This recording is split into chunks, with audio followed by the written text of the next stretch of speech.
द्रव्ययज्ञास्तपोयज्ञास् योगयज्ञास्तथा परे स्वाध्याय ज्ञानयज्ञाश्च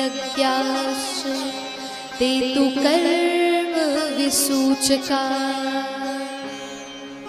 5 यज्ञ बताए। द्रव्य यज्ञ, ठाकुर जी की द्रव्यों से सेवा करना, पोशाक धराना, श्रृंगार धराना, द्रव्य यज्ञ। योग यज्ञ, एक तो योग पातंजलि के द्वारा है और एक योग है गीता की योग, कर्म योग, भक्ति योग, दैवा संपद विभाग योग, पुरुषोत्तम योग। योग यानी कि ठाकुर जी से जुड़ना।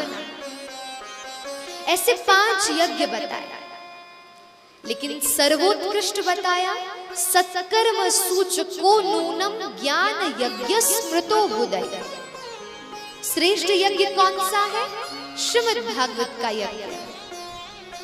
नारद जी ने सप्ताह यज्ञ करवाया, जिसमें सब आए, बड़े बड़े संत महात्मा, भृगुर विशिष्ट च्यवनश्च गौतमो मेधा तिथिर देवल देवरातो रामस तथा गादि सुतश्च शाकलो मृकंडु पुत्र त्रिज पिप्पलादा।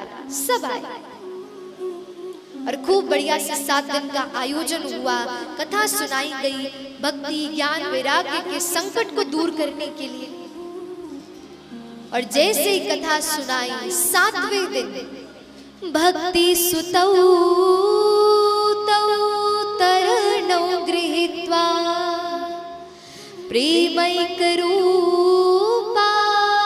सहसा विरासी श्री कृष्ण गोविंद हरे मुरारे हे नाथ नारायण वासुदेव।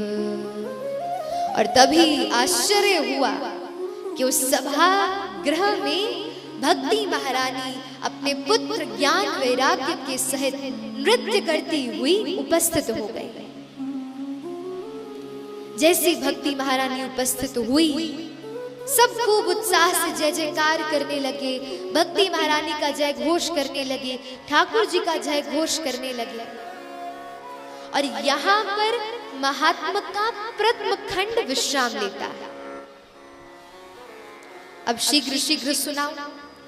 यहां से दूसरा खंड प्रारंभ हुआ। अब नारद जी ने प्रश्न किया कि इस भागवत से कौन कौन पवित्र होता है? के विशुद्ध्यन्ति मह्यम वदन्तु सप्ताह यज्ञेन कथा मयेन कृपालुभिर्लोक हितम विचार्य प्रकाशित कोपि नवीन मार्ग।